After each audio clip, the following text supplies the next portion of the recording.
Romo, suster, frater, ibu bapak, saudara-saudaraku yang terkasih. Pada suatu ketika nih, saya ya sedikit pengakuan dosa sih sebetulnya.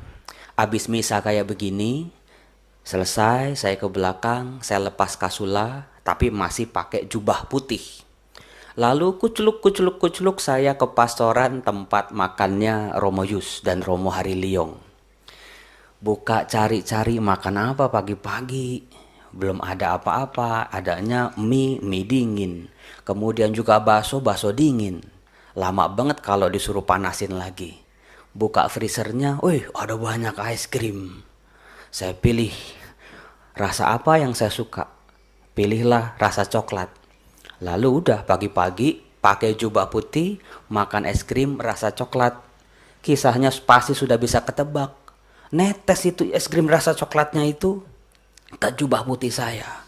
Waduh, ibu bapak para frater juga pasti sudah ngalamin kalau jubah putih kena noda, dielap pakai tisu hilang apa enggak? Kagak, mau tisunya satu bendel juga nggak bakal hilang. Kita semua tahu kalau udah begitu, buru-buru lepas jubahnya, langsung direndam atau digiling di mesin cuci.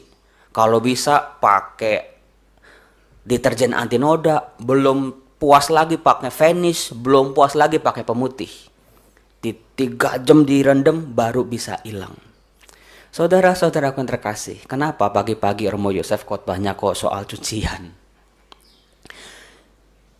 Kalau kita lihat bacaan pertama sepanjang minggu, lagi-lagi saya harus mengakui bacaan misa itu sangat luar biasa. Sepanjang minggu ini sebetulnya ada perubahan. Senin, Selasa, Rabu, Kamis, kita mendengar akhir kitab Keluaran. Para frater yang sudah belajar Taurat pasti tahu. Akhir kitab Keluaran ditutup dengan pembangunan kemah suci. Di situ Allah minta Musa, dirikanlah kemah suci. Buat apa? Supaya aku bisa hadir di tengah-tengah umatku. Supaya aku dekat dengan umatku. Supaya umatku merasakan kuasa kasih dan keselamatanku. Lalu Musa buat. Dan betul, di akhir kitab Keluaran kita bisa melihat roh Allah sang pencipta, bayangin, yang menciptakan langit, bumi dan segala isinya. Sampai kitab Keluaran sebetulnya tidak punya tempat untuk dirinya sendiri di bumi yang ia ciptakan. Baru di kitab Keluaran Allah hadir, Allah tinggal, Allah berdiam di tengah-tengah umatnya. Ada tiang awan, tiang api, mukjizat demi mukjizat terjadi. Umat merasakan sebuah kuasa, melihat, merasakan dan mendengar. Betul-betul Allah hadir dan membawa keselamatan. Itu akhir kitab Keluaran di hari Kamis. Nah, kalau kita baca kitab Keluaran masih enak tuh. Ada kisah-kisahnya, narasinya, jalan ceritanya. Mulai hari Jumat dan hari ini kita beralih ke kitab Imamat. Waduh Romo, pusing Romo kalau baca kitab Imamat. Isinya apa? Dari hari Jumat itu peraturan tentang hari raya, peraturan tentang apa yang mereka harus lakukan, dan juga detil sekali. Hewannya berapa bulan, cacat apa kagak, berapa hari harus dihitung, sampai sedetil-detilnya. Membuat kita bosan sebetulnya. Apa sih ini maksudnya kitab Imamat? Tapi kalau kita tahu saudara-saudara, inilah yang membuat saya akhirnya mengalami pertobatan. Perjanjian lama gak bisa dipandang remeh. Inilah inti sari atau dasar dari perjanjian baru yang kita imani. Kitab Imamat sejatinya berkisah tentang peraturan-peraturan, hukum-hukum yang diberikan oleh Allah. Oke Romo, sampai situ ngerti. Udah pernah dengar. Tapi sebetulnya apakah kita pernah sadar apa sih tujuan dari Allah memberikan hukum-hukum itu sampai sedetil mungkin?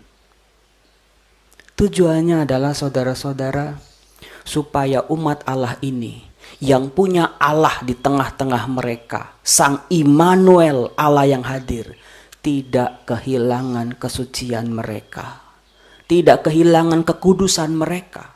Dengan hukum-hukum itu orang Israel diajak untuk hidup kudus sebetulnya. Menjadi bangsa yang kudus, bangsa yang beda sama bangsa-bangsa yang lain. Sebab apa? Kalau orang Israel misalnya jatuh dalam dosa, bergelut dalam dosa, terus hidupnya kotor, berantakan, enggak suci, konsekuensinya adalah bisa menodai kekudusan Allah. Itu konsekuensinya sangat berat. Dan kalau udah menodai kekudusan Allah, Allahnya akan pergi dari tengah-tengah umatnya. Dan itu pernah terjadi di kitab Yehezkiel. Saudara-saudaraku yang terkasih, di balik hukum-hukum kitab imamat, misalnya bacaan hari ini, disinggung tadi soal tahun Yobel. Selama ini kita tahu, oh tahun Yobel tuh enak banget Romo. Semua hutang dihapus. Waduh, kalau gitu enakan yang ngutang. Terus si penghutang bagaimana? Tanah-tanah nggak boleh digarap lagi. Istirahat untuk sementara. Tadi ada kata-kata dalam bacaan pertama yang sangat menarik. Supaya kalian tidak saling merugikan. Ini dia. Kata saling.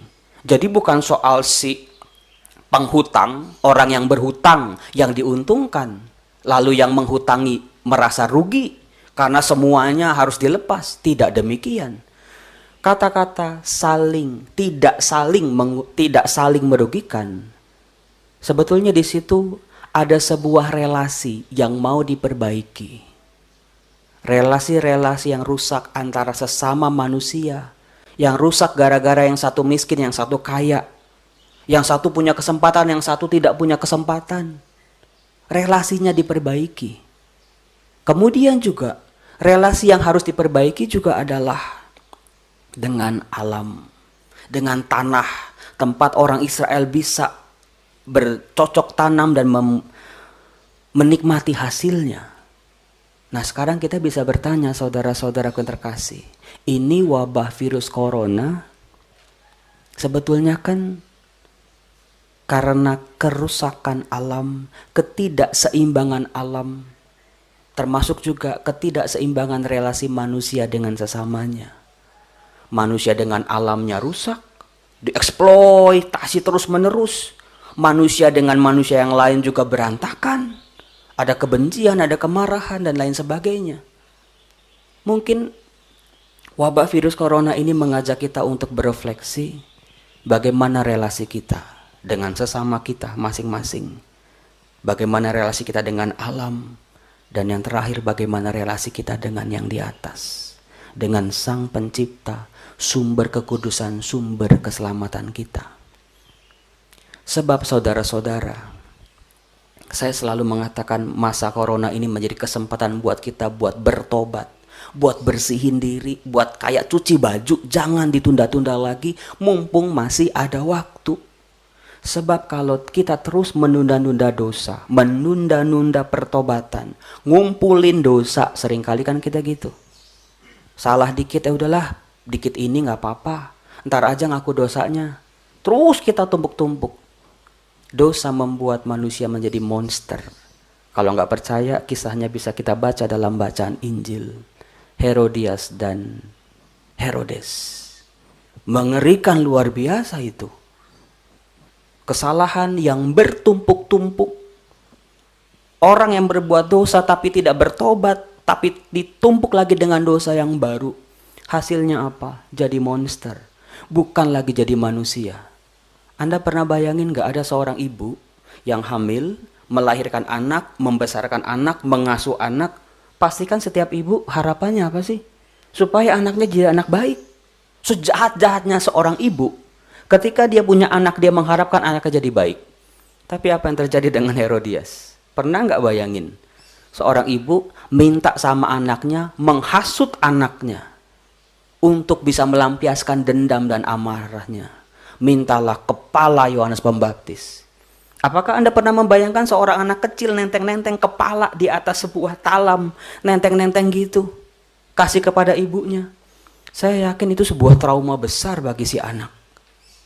Saudara-saudaraku yang terkasih, mari di saat-saat seperti ini, kesempatan luar biasa bagi kita untuk memperbaiki diri.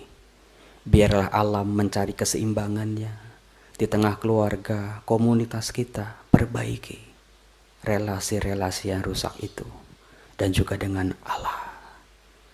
Kemuliaan kepada Bapa dan Putra dan Roh Kudus, seperti pada permulaan, sekarang, selalu, dan sepanjang segala abad. Amin. Kita lanjutkan dengan